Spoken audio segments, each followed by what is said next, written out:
আপনি যেমনটি বলছিলেন যে সকাল থেকে এখানে এসে আমরা দেখেছি বিভিন্ন শ্রেণীর কর্মকর্তা কর্মচারীরা, বিভিন্ন গ্রেডের কর্মকর্তা কর্মচারীরা সকাল থেকে এখানে জড়ো হয়েছেন, যারা দীর্ঘদিন ধরে পদবঞ্চিত হয়েছেন বলে দাবি করছেন।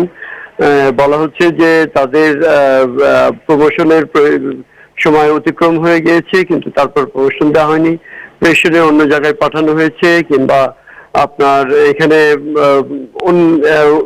ওএসডি করে রাখা হয়েছে। এ ধরনের বিভিন্ন ধরনের অভিযোগ এনে তারা জনপ্রশাসন সচিবের সাথে দেখা করেছেন। অন্যান্য তারা দেখা করে বিভিন্ন দাবি উপস্থাপন করেছেন। শুধু যে পদোন্নতি তা নয়, এছাড়া কিছু কিছু অন্যান্যরা এখানে নন ক্যাডারের কিছু কর্মকর্তারা এসেছিলেন, যারা বলা হচ্ছে যে তাদের নিয়ম অনুযায়ী প্রমোশন জয়েন্ট সেক্রেটারি পর্যন্ত তারা প্রমোশন পেতে পারেন, কিন্তু সেই প্রমোশন তাদের দেওয়া হয় না, দীর্ঘদিন ধরে বঞ্চিত করে রাখা হয়। সেই সব দাবিগুলো তারা করেছেন।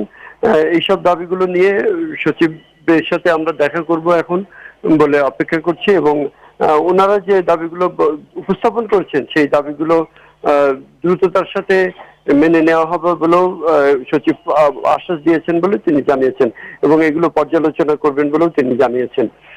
আমি আরেকটা একটু বলে রাখি আপনাদেরকে, সচিবালয় আমি এখন আছি মন্ত্রিপরিষদ বিভাগে। মন্ত্রিপরিষদ বিভাগে যে নতুন সরকার গঠনের বিষয়ে একটি আলোচনা আছে, কিন্তু মূলত আসলে এখানে নাম না আসা পর্যন্ত, বঙ্গভবন থেকে রাষ্ট্রপতি নাম ঠিক করে না দেওয়া পর্যন্ত এখানে কোনো কার্যক্রম নাই।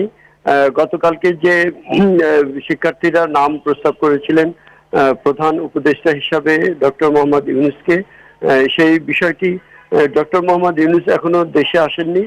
ফ্রান্স থেকে তিনি দেশে ফিরবেন। দেশে ফেরার পরেই মূলত এইসব বিষয়গুলো চূড়ান্ত হবে। ইতিমধ্যে আরেকটি প্রশ্ন উপস্থাপিত হয়েছে, সেটি হচ্ছে যে ডক্টর ইউনূসের নামে মামলা রয়েছে। এখন মামলা থাকা অবস্থায় তিনি প্রধান উপদেষ্টা শপথ নিতে পারবেন কিনা, এমন একটি প্রশ্ন।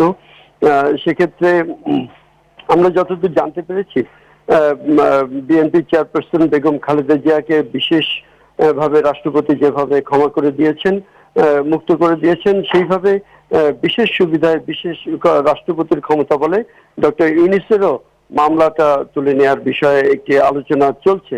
এখনো সেই বিষয়ে বিস্তারিত কিছু আমরা এখনো জানতে পারিনি। বিস্তারিত যখন জানতে পারবো তখন সেই বিষয়টা আপনাদেরকে জানিয়ে দেব। তবে আমরা যতদূর জেনেছি যে ডক্টর মোহাম্মদ ইউনূস দেশে আসার আগে নতুন মন্ত্রিপরিষদ, নতুন সরকার গঠনের আর কোনো অগ্রগতি খুব বেশি হবে না। যে বিষয়গুলো গতকালকে শিক্ষার্থীরা জানিয়েছেন সেইটাই সর্বশেষ আপডেট। এই ছিল আমার কাছে শেষ খবর। হৃদয়। বাশার, ধন্যবাদ। প্রিয় দর্শক, রফিকুল বাশার আমাদের সঙ্গে যুক্ত হয়েছিলেন সচিবালয় থেকে। প্রিয় নাম্বার সেট করে বিকাশে সেন্ড মানি করুন ফ্রি।